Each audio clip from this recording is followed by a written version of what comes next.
Taylor है। ATM जाते ATM जाते हैं जी। पैसे निकाल।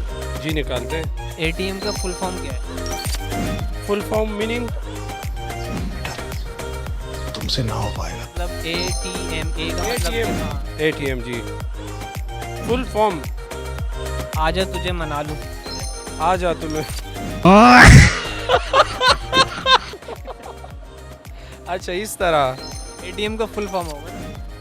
एटीएम का फुल अफरीदी एटीएम फुल आगा चेहरा जी account account account account title bank. Account title bank Nazreen. अच्छा दूसरा बताएंगे, दूसरा भी बता। तुम्हारे क्वेश्चन इतने खतरनाक है। दूसरा क्या है? जो आप सोच के बता सकते। अच्छा वही ATM account account title machine तो बता दिया। Account title machine. हाँ इसमें मशीन सही है, बाकी दो गलत है। अच्छा दो गलत है।